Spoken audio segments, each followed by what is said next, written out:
আমি হিন্দু খ্রিস্টান বৌদ্ধদের বলি, কোরআন যদি চালু হয়, এর আইনটা যদি চালু হয়, আপনারাও শান্তি পাবেন। আপনাদের মুসলমান হওয়া লাগবে না, হিন্দু এবং খ্রিস্টান থাকা অবস্থাতেই আপনারা শান্তি লাভ করবেন। কিভাবে? প্রশ্ন ওঠে কিভাবে? কয়েকটা দৃষ্টান্ত দেই, দিব। একটি হচ্ছে সুদ, এটি পুঁজিবাদী শোষণের এক জঘন্যতম হাতিয়ার।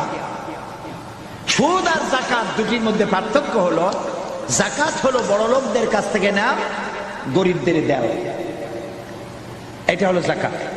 আর সুদ হলো গরিবদের কাছ থেকে নেওয়া, ধনীদের দেওয়া। দুইটা কি একরকম? সুদী অর্থ ব্যবস্থা দিয়ে গরিবরা আরো গরিব হয়, ধনীরা আরো ধনী হয়, এটাই হলো সুদ। এখন আল্লাহ কি বলছেন?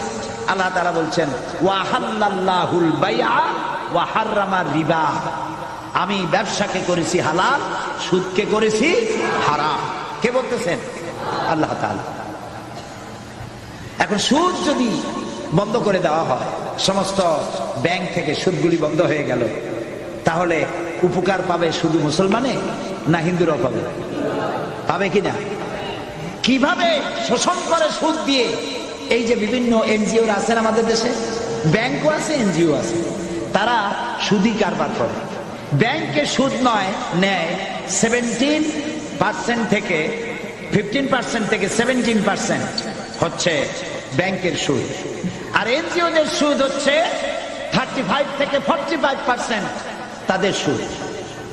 এই যে সুদ তারা নিল, ধরুন একজন গরিব মানুষ, সে হালের বলদ কেনার জন্য অথবা জমিনের সার আর বীজ কেনার জন্য ব্যাংক থেকে লোন নিয়েছে।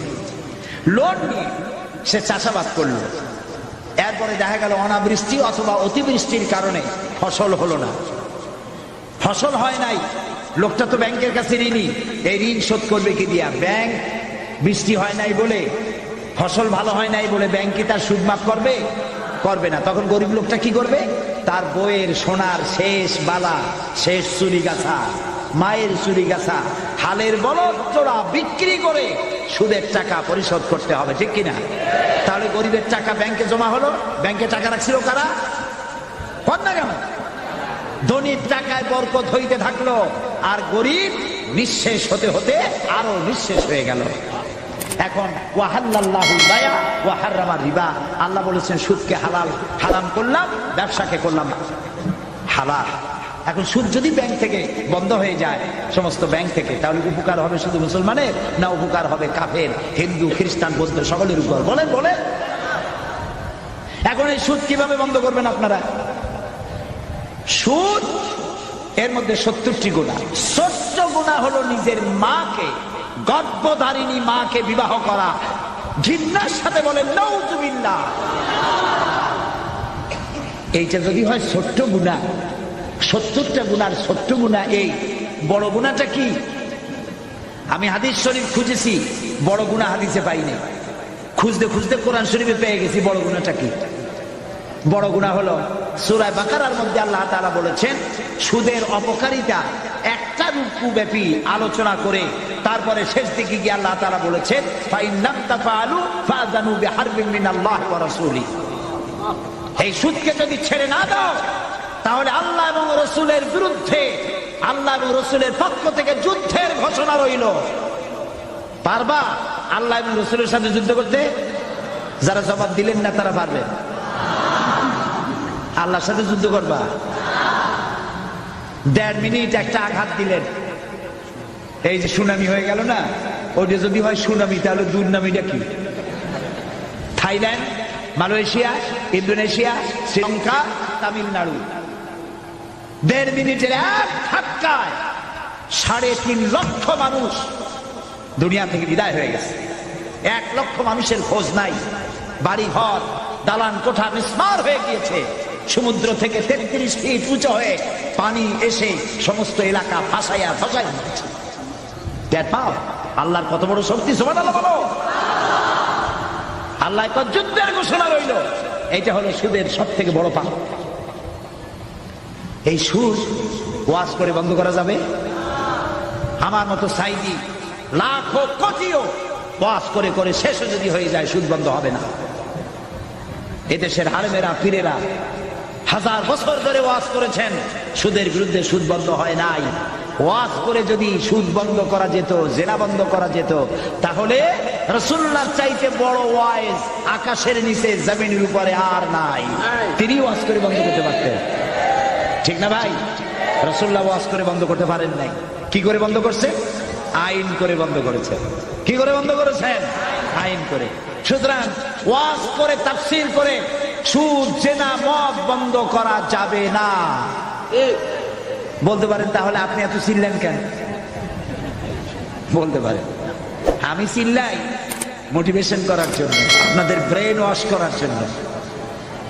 আলহামদুলিল্লাহ, ঠিক ব্রেন ওয়াশ হবে ইনশাআল্লাহ। বলেন ইনশাআল্লাহ। কিভাবে হবে? সুদ বন্ধ হওয়ার জন্য, জেনা মদ বন্ধ হওয়ার জন্য একটা জায়গা আছে বাংলাদেশে। জায়গাটার নাম কি? মাশাআল্লাহ, আপনাদেরকে 100% দিয়ে দিলাম মার্ক। পার্লামেন্ট। পার্লামেন্টে কেমনি বন্ধ হবে? এই যে পলিথিন বন্ধ হয়েছে না, পলিথিন বন্ধ হইলো কেমনে? সাতকানিয়ার মৌলানা সাহেবরা ওয়াজ করছে যে আপনারা পলিথিন ব্যবহার করবেন না, এটা কবিরা গুনাহ। পলিথিন ব্যবহার করলে কিয়ামতে 7 দিন দুজকে থাকবে, এরকম বলছে? বলেন। পার্লামেন্টে বিল উঠছে, পলিথিন একটা সর্বনাশী জিনিস। এটা মাটির মধ্যে দিলে মাটিতে এটা পচে না, মাটির উর্বরা ক্ষমতা নষ্ট করে দেয়, ফসল নষ্ট করে। সুতরাং এটা নিষিদ্ধ ঘোষণা করা হোক। এটা বলার পর পার্লামেন্টে কণ্ঠভোটে পাশ হয়ে গেল।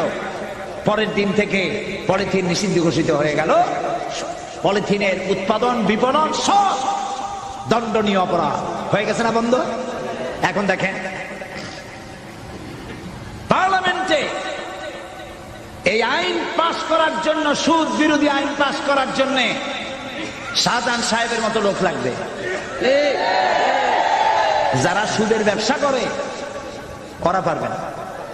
যারা সুদ খায়, সুদী ব্যাংকের সাথে লেনদেন করে, তাদের কাজ এটা নয়। সুদকে যারা মাকে বিবাহ করার মতো গুনাহ মনে করে, সেই রকমের লোক 2/3 মেজরিটি হতে হবে পার্লামেন্টে। কার মতো? শাহজাহান চৌধুরী সাহেবের মতো লোক বেশি হইতে হবে। যখন বেশি হয়ে যাবে, শাহজাহান চৌধুরী সাহেব তখন সিংহের মতো গর্জে উঠবেন পার্লামেন্টে। সুদকে আল্লাহ তাআলা হারাম করেছেন, সুতরাং এটি হচ্ছে মায়ের সাথে গর্ভধারিণী মাকে বিবাহ করার মতো গুনাহ। এই গুনাহ থেকে বাংলার 14 কোটি মানুষকে বাঁচাবার জন্য সুদকে আইন করে নিষিদ্ধ ঘোষণা করা হোক। বলার পর স্পিকার সাহেব বললেন, সংসদের সামনে প্রশ্ন হচ্ছে, সুদকে নিষিদ্ধ ঘোষণা করা হোক। এই প্রস্তাবের বিপক্ষে যারা আছেন তারা না বলুন, পক্ষে বিপক্ষে যারা আছেন তারা কি বলেন? হ্যাঁ বলুন।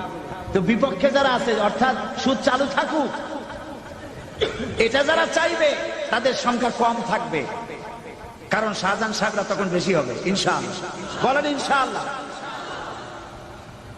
এরপরে স্পিকার সাহেব বলবেন, প্রস্তাবটির পক্ষে সুদ নিষিদ্ধ ঘোষণা করা হোক। এর পক্ষে যারা আছেন তারা হা বলুন। সঙ্গে সঙ্গে 2/3 মেজরিটি তারা হা বলবেন।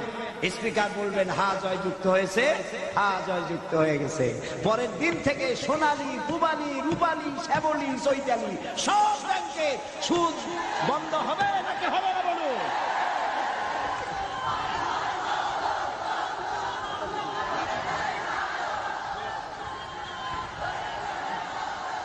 প্রিয় ভাই সব, এইভাবে